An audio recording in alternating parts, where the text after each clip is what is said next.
You clicked on this lesson because you want to learn some English. I'm here because I want to teach you some English. Let's do it. And for today's lesson, I thought let's change it up a little bit and use a movie for our lesson. The movie I would like to do today, you saw on the thumbnail, is a movie from Disney Pixar called Soul. I mean, I could teach English with a whiteboard behind me and some markers, but I thought let's switch it up a little bit and use something a little more fun. If you've seen the movie Soul, perfect. If you haven't, it's no real big deal. We'll still be learning English. The first term I'd like to teach you is a little bit of American slang. If you aren't impressed by something or you don't really care, you can use the term meh. M-E-H. Meh. Meh. Meh. Meh. A lot of my students are starting to say meh. American students in my classroom don't like to learn English as much as you might think. Oftentimes I'll say, I have this really cool lesson for you. And a lot of the students will say, meh. That's why I love teaching English on YouTube so much, because I rarely ever get comments like meh. If there's one thing I'm not, it's a liar. Unlike Abraham Lincoln, you're really okay being on a penny. Well, of course, it's an honor. Okay, but they put Andrew Jackson on the 20. Jackson? In that last scene, quite a bit happened, and a lot of it has to do with American history. She talked about one of our presidents, Abraham Lincoln, being a liar. She might have gotten that a little mixed up because George Washington is said to have never told a lie. This probably isn't true, but it's like American folklore. George Washington chopped down a cherry tree. His dad asked him, "Did you chop down this cherry tree?" He says, "Yes, sir. I cannot tell a lie." The other thing that went on there was Lincoln is on our penny, and Andrew Jackson, our 7th president, he's actually on the $20 bill. But there is talk of having Jackson removed from the 20 and replaced by Harriet Tubman. Harriet Tubman was a former slave who helped slaves escape from the American South on something called the Underground Railroad so they could find their freedom in Canada. If you would like to learn more about the Underground Railroad, leave a comment and I might do a future lesson just on the Underground Railroad. It's pretty interesting. There are many Americans today that think Andrew Jackson shouldn't be on the 20 because he was responsible for something called the Trail of Tears. The Trail of Tears is basically where a lot of Native Americans were forced to leave their homes.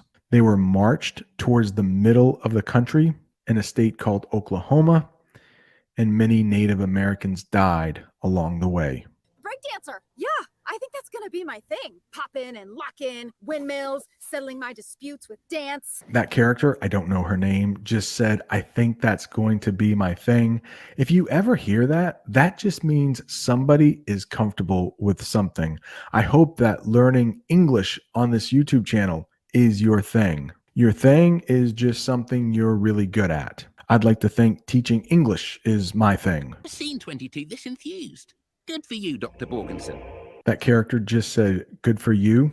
Be careful about this. It sounds like it's a good thing. Oh, good for you. But it's actually a little bit of an insult. Usually when people say good for you, they don't really mean it. Let's say you're in English class. Your friend gets a really good grade. You don't get such a good grade. Your friend brags to you, hey, I got an A on my test. You might be feeling a little bad. You're not in the best mood. You might say, good for you. It's another way to say, yeah, I don't really care. I hope this lesson is sounding pretty good to you. I'm using a new microphone. I'd love to give a huge shout out to all the channel members who helped me pay for this new microphone, and a big shout out to a new channel member. His name is Glenn Lee. If you would like to become a channel member, you get access to our Discord server, bonus lessons, and members only chats. Check it out. It could be really helpful. There it is. Where does it lead? Hey, you asked too many questions. How about you zip it for a minute, okay? She just said, how about you zip it, okay? That is some slang to say, hey, you need to be quiet. You need to stop talking. You need to shut your mouth. Shut your mouth is pretty rude. Zip it is pretty rude as well. If you want another way to say stop talking, you can say hush up. All are probably pretty rude because it's kind of hard to tell someone to stop talking without being rude. And she said, okay, instead of okay. If you are talking down to someone or giving someone a little bit of attitude, you might say okay instead of okay. Say it in a real sassy way. Okay? Okay? Okay. Are we ready to continue with the lesson? Okay? It's kind of fun to say that. You should try it. Okay? All right, I'll stop saying okay because it could probably get a little annoying. Okay? Wait, just one more. All right, let's get back to the lesson. Is there anyone we can call, Mr. Gardner? A next of kin or friend? Tell her no. Next of kin, that might be new for some people. It's just another way to say a relative, somebody who's related to you that's really close that you could call if there was a medical emergency. If you like to watch American crime shows, you might hear after somebody passes away or dies, an officer or a detective say, have you notified next of kin? It's just another way to say, have you called? Have you gotten in touch with? Have you gotten in touch with is another way to say contacted. Have you gotten in touch with next of kin to let them know that their loved one passed away? Keep going.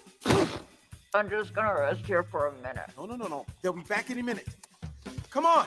Hey! Did you hear the cat say, come on? Do you know this term, come on? It is used all the time in English. If you want someone to follow you or to go with you, you can say, come on. Let's say there's a party on Friday night and you really want your friend to go, but they don't know if they want to. You can say, come on. That is another way to try to get them to change their mind. Come on. It's a pretty tricky phrasal verb with quite a few different meanings. Maybe you go to that party and your friend is late. You can say, come on, hurry up, come on. I hope you learned a little something in this lesson. If you are looking for more ways to learn English with movies, there is one I did with Toy Story. Thanks so much for watching. See you next time.